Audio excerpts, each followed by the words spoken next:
TV सत्यमेव व्रतम। एखादी निवडणूक हरलो म्हणून शिवसेना संपत नसते। अंबादास दानवे। छत्रपती संभाजीनगर रेल्वे स्टेशन समोर बाळासाहेब ठाकरे यांच्या पुतळ्यासाठी नियोजित जागेवर बांधकाम करून त्या ठिकाणी आनंद दिघे यांचा पुतळा शिंदे गटाकडून बसवण्यासाठी बांधकाम सुरू होणार होतं। परंतु त्या ठिकाणी ठाकरे गटाचे नेते अंबादास दानवे यांनी ते काम रोखत त्या ठिकाणी बाळासाहेब ठाकरे यांची प्रतिमा लावून पुष्पहार अर्पण केला। शिवसेना प्रमुख बाळासाहेब ठाकरे यांचे इथं स्मारक होतं। शहरात जनतेचे स्वागत व्हावं म्हणून इथं मोठी प्रतिमा लावली आहे। शिवसेना प्रमुखांचं स्मारक इथून हटवून दुसरं काहीतरी करायचं। इथं कुणाचं काय करायचंय मला माहित नाही। कुणाचं करायचं असेल तर करावं, परंतु दुसऱ्या जागेवर करावं हे हटवायची गरज काय? हे शिवसेना प्रमुखांचं छत्रपती संभाजीनगर आहे। एखादी निवडणूक हरलो म्हणून शिवसेना संपत नसते। शिवसेना अंगार आहे अशी प्रतिक्रिया ठाकरे गटाचे नेते अंबादास दानवे यांनी यावेळी दिली आहे। शाहू महाराज यांच्यावरील पोस्टर बोलताना दानवे म्हणाले की याला काही अर्थ आहे का? शिवसेना प्रमुखांचा वर फोटो असतो आणि आपण खाली बसतो, यात कुठे अपमान आहे का? भाजपवाले काहीही अर्थ काढतात।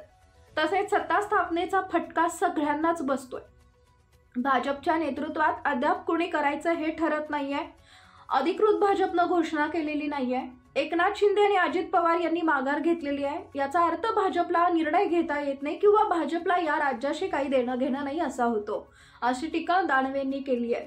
संतोष बांगर आणि संजय राऊत यांची कुठं बरोबरी होऊ शकते का असा प्रश्न अंबादास दानवेंनी उपस्थित केलाय।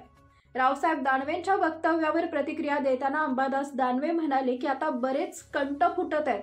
निवडणुकीच्या काळात हवा गुल झाली होती, तुम्हीच दूर केलंय। काय झालं होतं इथं? तुम्ही तातडीने पोहोचलेला आहात, काय सांगा? रोल इथे 2013 पासून शिवसेना प्रमुखाचं स्मारक छोटंसं, कारण हे स्टेशन आहे, इथे तशी काही फार जागा उपलब्ध नाही, पण एक छोटीशी जागा होती। या ठिकाणी शिवसैनिकांनी शिवसेना प्रमुखाचं एक छोटंसं त्यांचं पूजन कर्तव्य असं छोटंसं स्मारक केलेलं आहे आणि रेल्वे स्टेशनच्या समोर आहे म्हणून सगळ्यांचं संभाजीनगरात स्वागत आणि शिवसेना प्रमुखाची मोठी प्रतिमा इथं लावलेली आहे। वेगवेगळे सगळे आम्ही उत्सव, जयंत्या, स्मृतिदिन इथं साजरा करत असतो या जागेवर। या ठिकाणी येऊन आता निवडणुकीच्या वेळेस शिवसेना प्रमुखाचा बॅनर काढून इथं कोणी व्यक्तिगत बॅनर लावलं, ठीक आहे, 2-4 दिवस तोही राहू द्यायला काही हरकत नाही, परंतु शिवसेना प्रमुखाचं स्मारक इथून हटवून दुसरं काहीतरी करायचं। आता कोणाचं करायचं मला माहिती नाही, करावं कोणाचं करायचं असेल तर, पण दुसऱ्या जागेवर करावं, हे हटवायची काय गरज आहे? हे शिवसेना प्रमुखाचं संभाजीनगर आहे। एखादी जागा हरली किंवा एखादी निवडणूक हरली म्हणून शिवसेना संपत नसते। शिवसेना एक अंगार आहे, इथलं ज्वलंत विचार शिवसेना प्रमुखाचे या शहरात रुजलेले आणि शिवसैनिक अशा गोष्टी कदापि सहन करणार नाही, म्हणून या ठिकाणी आम्ही तातडीनं सगळे शिवसैनिक इथं पोहोचलेलो आहोत। विधिवत शिवसेना प्रमुखाच्या प्रतिमेचं पूजन आम्ही केलेलं आहे। भगवा ध्वज इथं उभारलेला आहे आणि मला असं वाटत नाही कोणी या ध्वजाकडे आणि या प्रतिमेकडे वाकडी नजर करून बघेल।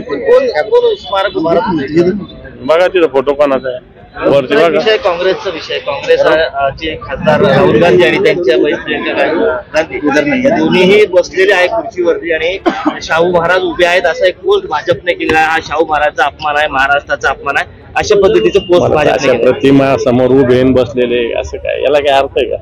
आता आपण शिवसेना कुठे फोटो असतो त्याच्या खाली बसलो म्हणून काय अपमान काही आपलं काय अर्थात भाजप सत्ता स्थापनेला उशीर होतोय। 2797 कोटीचा प्रस्ताव शेतकऱ्यांचा पडून आहे नुकसानीचा, आणि इकडे या सत्ता स्थापनेचा फटका आता शेतकऱ्यांना पण सत्ता स्थापनेचा फटका सगळ्यांनाच बसतोय।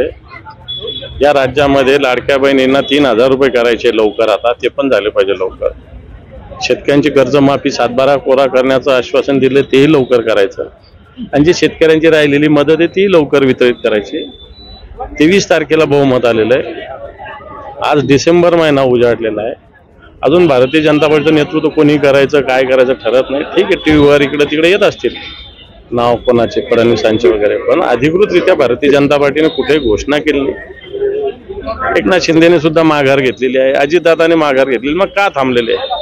याचा अर्थ भारतीय जनता पार्टीला निर्णय घेता येत नाही किंवा भारतीय जनता पार्टीला राज्याशी देणं घेणं नाही, अशा दोन्ही गोष्टी स्पष्ट होतात। सत्तेबाहेर राहून काम करण्यासाठी आग्रही आहे असे गोगावले यांनी वक्तव्य केलं आहे, कसं बघता या वक्तव्याकडे?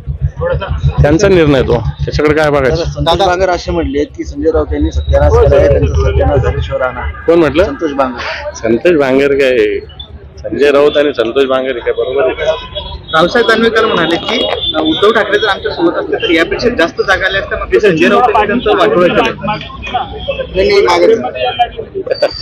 आता बरेच कंठ फुटतायत. इलेक्शनच्या आधी कुठे सगळी हवागुल झाली होती ना, आता भले कंठ फुटतात सगळ्यांचे. काय काय तुमचे शब्द आहे, वक्तव्य माहिती आहे ना, तुम्हीच हे केलंय दूर, आम्ही थोडी केलेलं आहे. दादा बहुमत असताना सुद्धा सरकार स्थापन वक्तव्य करण्याबाबत काय कारण वाटतंय मला नाही ऐकत नाही असं वाटतंय का? काय आहे उद्धव ठाकरेंचं? असं नाही, शिंदेने स्पष्टपणे सांगितलेलं आहे की मी जे भारतीय जनता पार्टी निर्णय घेणार त्याच्या मागे असं सांगितलेलं आहे. त्यामुळे असं काही समजायची काही गरज नाही की ते काय भारतीय जनता पार्टीच्या मागे नाही. दादा बहुमत असताना देखील बहुमत आहे मात्र तरी सरकार स्थापन होत नाहीये आणि या गोंधळामध्ये वरिष्ठ नेत्यांना काही जण संपवलं जाऊ शकतं असं ऐकायला मिळतंय. नेमकं तुमच्या अनुभवानुसार किंवा तुमच्या निदर्शनानुसार काय वाटतं? असं नाही, कोणी कोणाला संपवत नसतं आणि कोणी कोणाला संपवू शकत नसतं. वेळ काळ असतो एवढंच, बाकी कोणी कोणाला संपवत नसतं, कोणाची संपवायची ताकद पण नसते. वेळ काळानुसार असे प्रसंग येत असतात एवढंच. तुम्ही निवडणूक संपताच तुम्ही कामाला लागले पुन्हा पक्षाच्या, मनपाची तयारी. हे पण निवडणुका हारणं आणि जिंकणं ही प्रोसेस आहे. ठीक आहे, यावेळेस जरा मोठा पराभव झाला, पण तो संघटन त्याच्यानंतर त्याचं कामकाज हे तर चालणारी प्रक्रिया आहे ना, इथं चालूच ठेवली पाहिजे ना. ही बंद करून कसं झालं? आपल्याला सगळ्या गोष्टी करायच्या, तर संघटनात्मक कामकाज हे सगळं चाललंच पाहिजे, त्यामुळे सुरू केलं.